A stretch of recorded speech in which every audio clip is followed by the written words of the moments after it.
I would like to welcome Ustadha Yasmin Mogahed.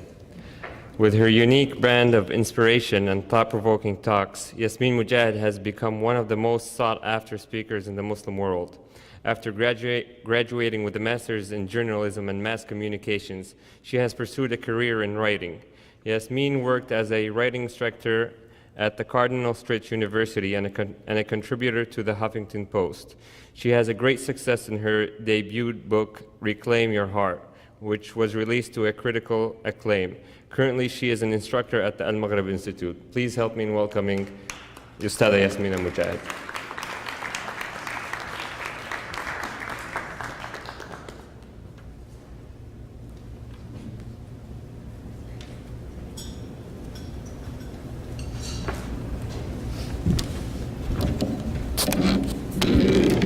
Assalamu alaikum. أعوذ بالله من الشيطان الرجيم بسم الله الرحمن الرحيم والصلاة والسلام على رسول الله وعلى آله وصحبه أجمعين رب اشرح لي صدري ويسر لي أمري واحلل عقدة من لساني يفقه قولي. I want to begin by apologizing. I'm a bit sick, but inshallah ta'ala I have enough of a voice to speak to you as of now. Pardon? No, I'm okay. I'll stand. I actually want to share just a couple things with you. Every time I get asked to speak at events like this, I try to leave the audience with essentially one message, one take-home message. And I feel like if we can leave with that one take-home message, then I will have felt that I accomplished my goal. And that take-home message is this. A lot of times, especially before I come on the stage, you'll have many people who came before me encouraging you to give and encouraging you to share and encouraging you to serve. And that's the purpose of these events, is to encourage you to help others. And a lot of times the focus in that is help others because they need your help.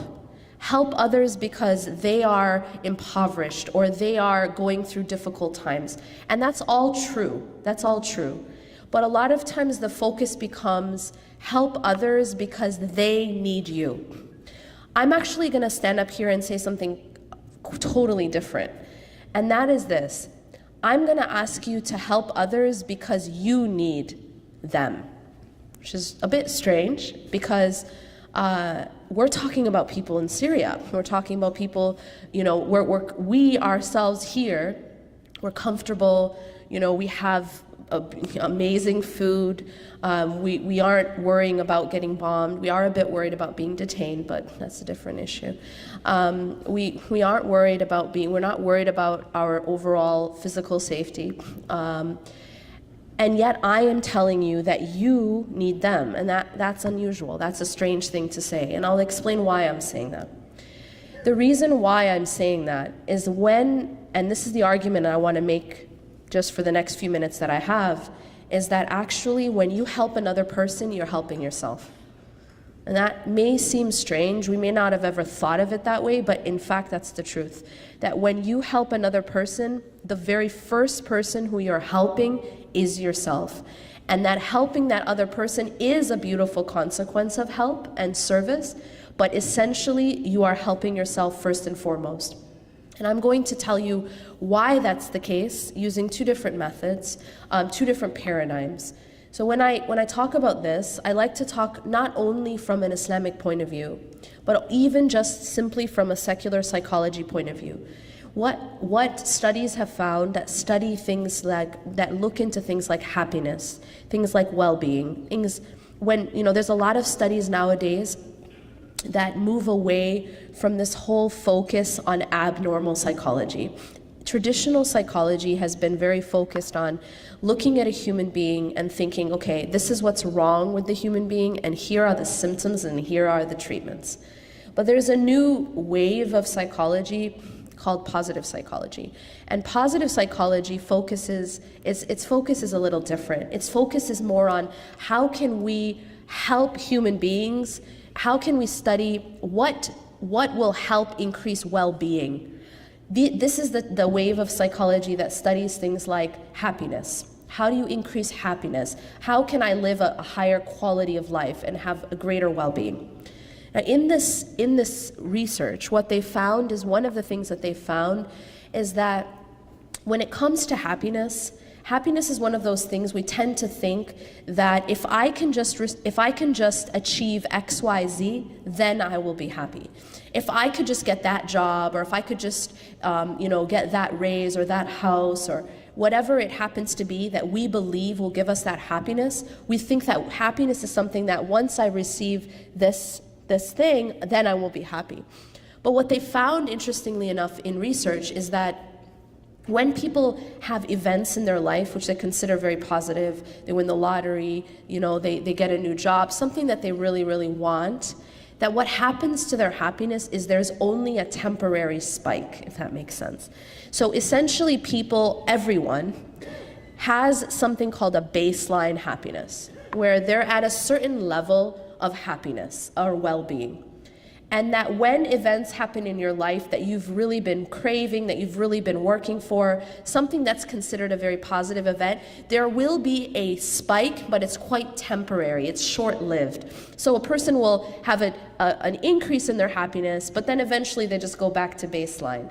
And that people essentially live around their baseline. And it's not very easy to increase the baseline.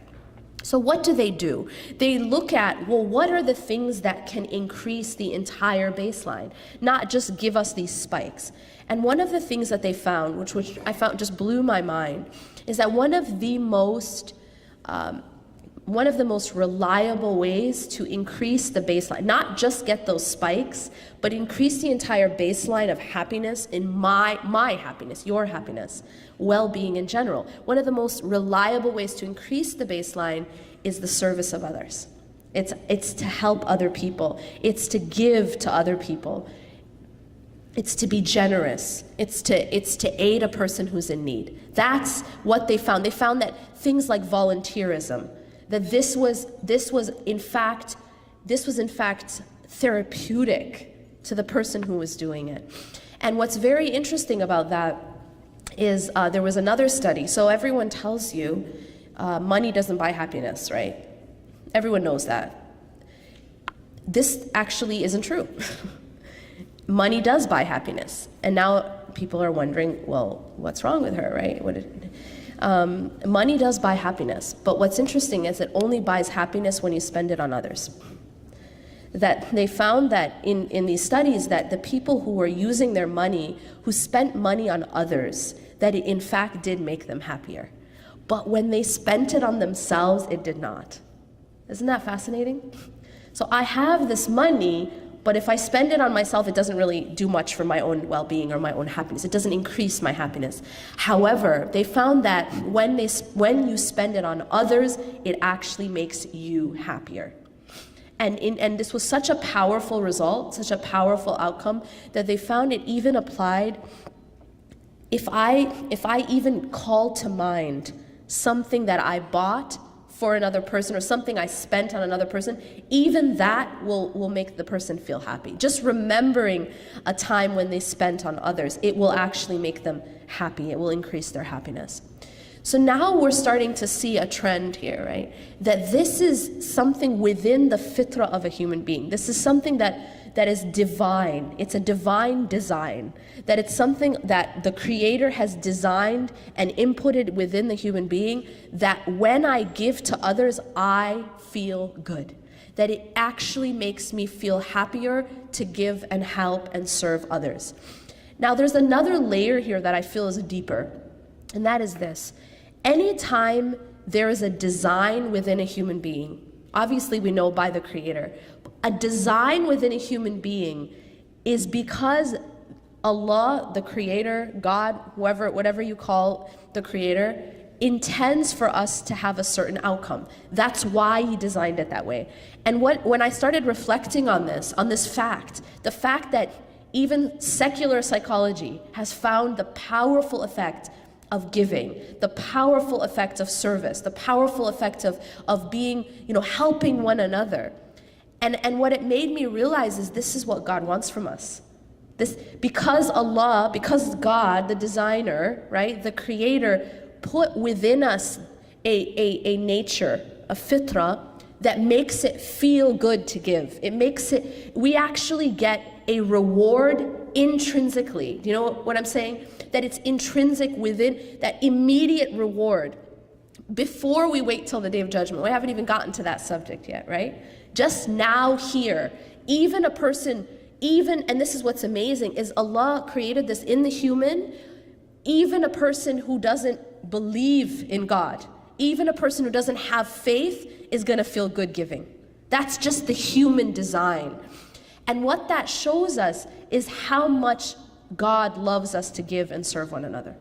Because He designed us that way. He designed us to actually get pleasure from giving, to get that intrinsic reward when I serve others. And that just blew my mind. That's one of the only ways to increase your baseline happiness. And everything else in the world won't do it. The lottery won't do it, your promotion won't do it, getting whatever power position, it won't do it. But serving others will. And that's amazing. That just shows the power and importance of service to others within the divine design, within that design. Now, something else that they found, and I said, it's very, very difficult to increase that baseline happiness. Something else, only other thing that they found reliably to increase happiness, the entire baseline, is the practice of gratitude, is to show and practice regular gratitude. So something, for example, like keeping a gratitude journal, writing down 5 things every day that you're grateful for will, in fact, increase your baseline happiness, and has been found to be a powerful treatment for depression. That if they have people who are suffering from depression, just having them keep a gratitude journal will actually help them in treating their depression. Similarly, when a person is suffering from depression, when a person is suffering from any kind of difficulty, when they themselves are in a low place, they themselves are suffering, one of the fastest ways to come out of your own suffering is to help another person who's suffering, is to aid another person who is in difficulty, to serve someone else. And in fact, it's extremely therapeutic for the one who's suffering. That it's one of the fastest ways to come back out of your own dark place is to help another person who's in a dark place. So you find that these are just again secular psychological reasons why service is in fact serving myself. That essentially that when I serve another person, I'm actually helping myself, I'm serving myself. Now, if I switch over to the Islamic paradigm, and what does the text say about service? What does the text in the Quran and the Hadith and the Sunnah say about serving others? It'll blow your mind when you read how much emphasis there is within our tradition, within our deen, about serving others and helping others, and the immense reward for that. One of the things, now I told you that I have a take-home message for you. Does everyone remember what it was? Anyone? When we serve others, we are serving ourselves, or rather we help because we are the ones in need of those people and to help. Now I'm going to add another take-home message. And this is something that you'll find is an overall theme. If you scan the text, Quranic, Hadith, Sunnah, if you scan the text, you'll find that there's among many, there is an overall theme. And that theme is this: how I treat the creation is how I should expect God to treat me. That's the message. How I treat others, and this includes all creation, by the way. It includes humans as well as animals. As we know, there are many texts about the treatment of animals and people who were in fact saved because of their treatment of animals, and other people who were punished because of their mistreatment of animals. So in general, the way that I treat the creation is how I should expect to be treated by the Creator. Now that's another very powerful message, right? That's a very powerful understanding, because now all of a sudden, when I am good to others, when I give and I am generous and I serve others, and I am selfless, I am in fact doing what? Because you see, what am I doing? I know once I know with certainty that how I treat other people is going to be how God treats me, then all of a sudden my goodness to others is in fact getting goodness for myself from the Creator. And that's a different level, right? Because now we're not talking about human beings giving to me, we're talking about God giving to me. We're talking about God giving to me. You know, that's a different level. And this is found again and again and again throughout the Quran and throughout the Hadith. For example, you know, during the time when Aisha radiallahu anha was being accused of being unchaste, and her father Abu Bakr radiallahu anh found out that one of the people who was accusing her was a relative of him who he was even financially supporting. Now, when he found this out, I mean, we can imagine how we would feel, right? Somebody slandering your own daughter, and someone from your family doing it. Not only someone from your family, but someone who you're financially supporting, you're giving financial support to. So what does Abu Bakr radiallahu anh do? He doesn't go and try to get revenge. He's not like going after him. All he does is he withholds the financial support. That's it. Now Allah subhanahu wa ta'ala reveals a verse upon this occasion. He reveals a verse in which he says to Abu Bakr radiallahu anh, addressing this specific case, but of course all people for all time, because it's a timeless book. And in that ayah he says, let them, what's translated as, let them pardon and overlook. Why? Why? In the Surah An-Nur, why? أَلَا تُحِبُّونَ أَن يَغْفِرَ اللَّهُ لَكُمْ. Do you not love for Allah to forgive you? And that's it. So right there, Allah subhanahu wa ta'ala has established a connection, right? And that connection is that when I am a certain way with people, see, if I forgive others, if Abu Bakr radiallahu anh forgave that man, that relative, for what he did, which is something that is unspeakable, what he did, yeah? And if he forgives him, then Allah is saying that there's a connection between that and getting the forgiveness of Allah.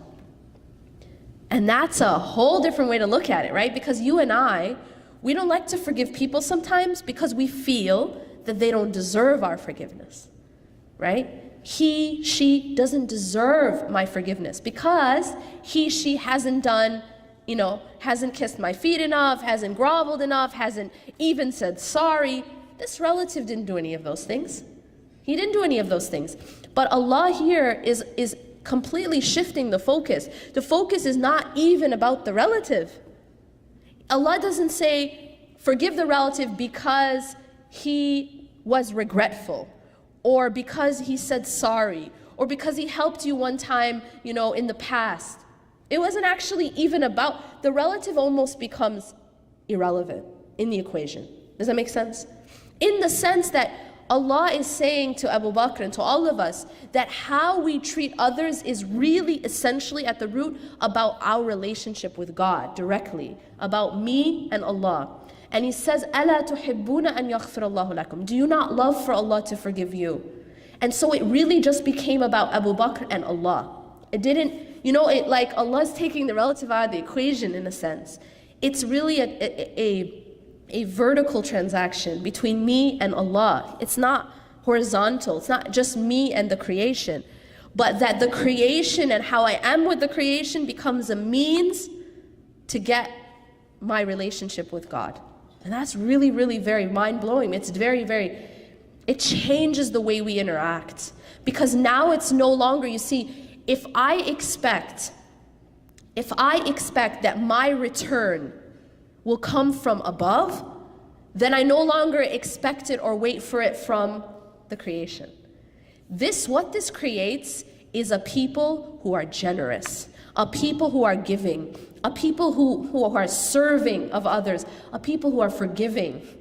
Why? Because we know that our pay, in a sense, we know we're getting paid, but by who though? By Allah. You know when you're working in like a corporation or something, and maybe suppose you're working in customer service or something like that. You're dealing with customers, but the customers aren't the ones paying you, right? You don't get your pay from the customer. So how do you treat the customer even if they're terrible to you? I mean, has anyone worked in retail? Exactly. You know that the customer's always right. The customer is always right. Like, you have to treat the customer absolutely 100%. You have to treat them in the best way. Why? Is it because they're going to pay you at the end of the call? You don't get a cent from the customer, in fact. Or at the end of the transaction, you don't get anything from the customer. And yet, why do you continue to give them the best treatment? Because you want to get paid at the end of the month. And you don't want to get fired. It's not because you like the customer. It's not because the customer likes you. And it's not because they're going to pay you anything. They actually give you nothing. You get paid by the boss. And you know that how you are with each customer is going to be reflective in how much you get paid at the end of the month. And sometimes you might get bonuses. Why? Because you're really good with customers. Makes sense. And this, on a much higher divine scale, is how Allah is with us in the creation. That how we are with these customers, as you put it, other people, other creation, is reflective in then how Allah pays us. We get paid from Him. And Allah subhanahu wa ta'ala has an account that's infinite. Makes sense? He doesn't run out. He doesn't run out of payment. He doesn't run out of blessings and mercy. And there's a hadith that actually says this, that says that those who do not show mercy to those on the earth will not be shown mercy from the one in the heavens. That Allah will not show mercy to a person who doesn't show mercy to people. And so what we always have to keep in mind is this. How I am with people, how I am with the creation, is a reflection of how God will be with me, not only in this life, but in the next as well. But also in the next. And that takes me to the next step. I've spoken so far about the reward in this life. And there is a reward. There's, in fact, first I said there's an intrinsic and immediate reward in this life, in that I actually feel happier, and it's an alleviation of my own pain. It's an alleviation of my own pain to help another person who's in pain. And that's a fact, and it's been shown in countless studies. Not only is it that intrinsic, immediate reward in this life, but on top of that is that I will also be blessed by God in this life.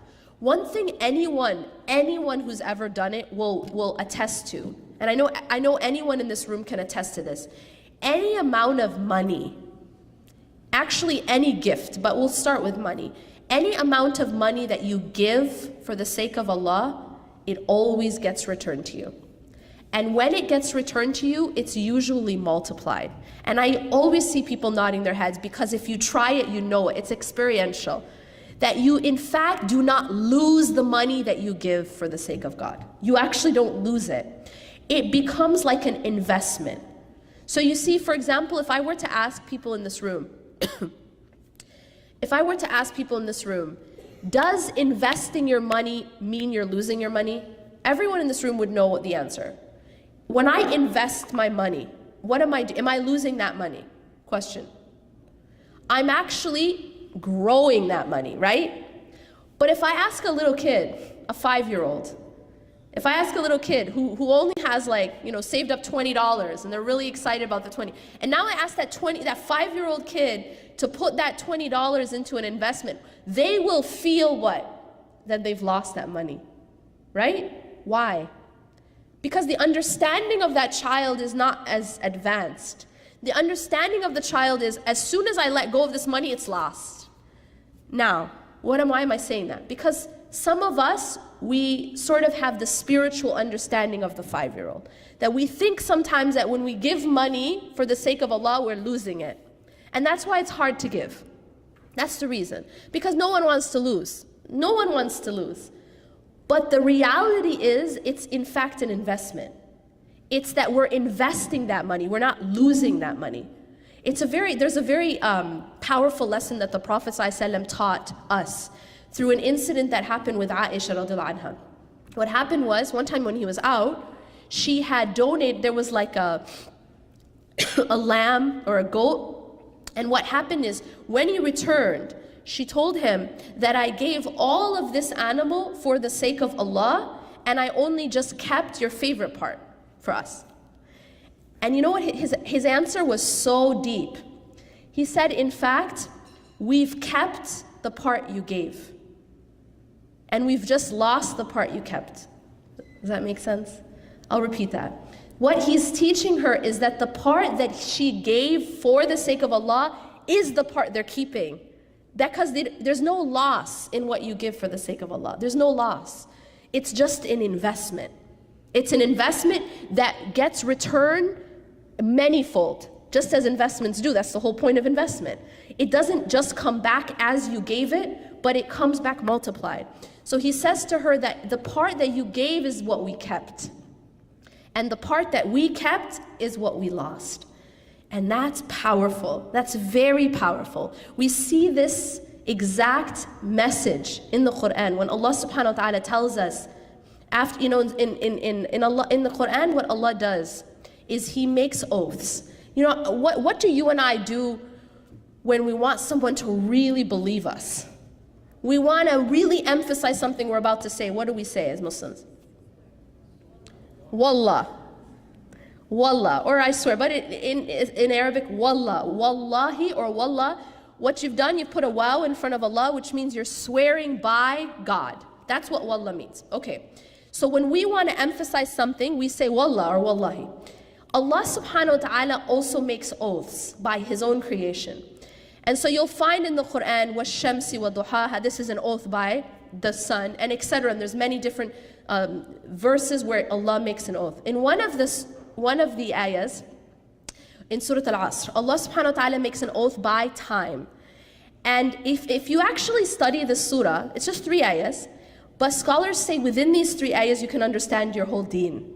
Very, very powerful ayahs. Allah makes an oath by time. After making this oath, وَالْعَصْرِ إِنَّ الْإِنسَانَ لَفِي خُسْرٍ, indeed, mankind is in a state of loss. Indeed, mankind is in a state of loss. See, the nature of this life is that we're always losing things. It's an existence that's passing away, right? What are we losing? We're losing time, we're losing health, we're losing our abilities, we're losing beauty. Everything is slowly deteriorating, right? We move towards aging, we move towards sickness. This is the nature of dunya, right? There's nothing you can do about it. No matter how much plastic surgery you get, no matter how many ageless creams you use, you can't stop it from happening, right? And so Allah is telling us this reality. But here's something so powerful. Allah then says that there's an exception. After saying, وَالْعَصْرِ إِنَّ الْإِنسَانَ لَفِي خُسْرٍ, indeed mankind is in a state of loss, overall universal loss, right? Then he says, إِلَّا. إِلَّا means except. So now there's an exception to this rule of loss. There's an exception. Who are those who are exempt? The exception, إِلَّا الَّذِينَ آمَنُوا, except those who believe. إِلَّا الَّذِينَ آمَنُوا وَعَمِلُوا الصَّالِحَاتِ, and do righteous deeds. See, iman by itself, faith, a lot of times people, they think that all that matters is faith in the heart, but it doesn't show up in action. It's not enough, right? We can't say, I pray in my heart, I fast in my heart, I wear hijab in my heart. It's something we have to also do externally. And so Allah is saying, إِنَّ الْإِنسَانَ لَفِي خُسْرٍ إِلَّا الَّذِينَ آمَنُوا وَعَمِلُوا الصَّالِحَاتِ.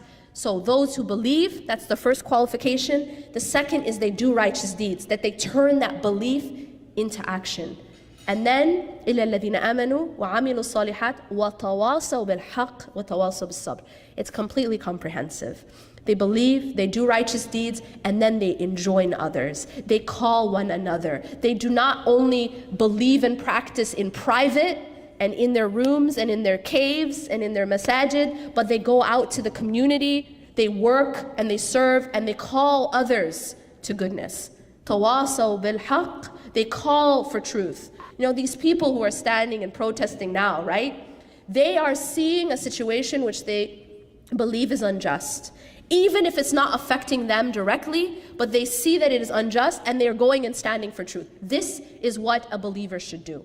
That it's not only what's affecting me and my family, right? It's not only about just praying and fasting and going to the masjid and coming home, but it's also service. It's going out and helping and standing for justice and standing up for what's right. So this is part of the qualifications. They believe, they do righteous deeds. They enjoin one another to truth, وَتَوَاصَوْا بِالْحَقِّ وَتَوَاصَوْا بِالصَّبْرِ, and they enjoin one another to patience. Because in order to take this path, you're going to have a lot of patience, and you're going to have a lot of perseverance, and you're going to have to be able to stand firm. And so what does this teach us? It teaches us that everything we own is actually in a state of loss. That we are in a state of loss of every single thing that we own, our money, our health, our time, except those things which we give to Allah. And so that's really powerful, because our money, just like this example with the goat, our money doesn't go with us in our grave, does it? Is there anyone in this room that's going to take their money with them to their grave? False. We actually can take our money to our grave. How? Well, that sounds insane. The Prophet ﷺ said that when a person dies and enters their grave, all of their deeds end except for three. Except for three. And what are those three things? One of them is something called sadaqah jariyah, which means a sadaqah, a charity that you gave that continues to benefit others. It's actually going to come back to your grave. So your money is coming back to you in your grave, but only that which you gave to Allah. Isn't that powerful? The rest stays. The rest stays. The rest doesn't come back with you.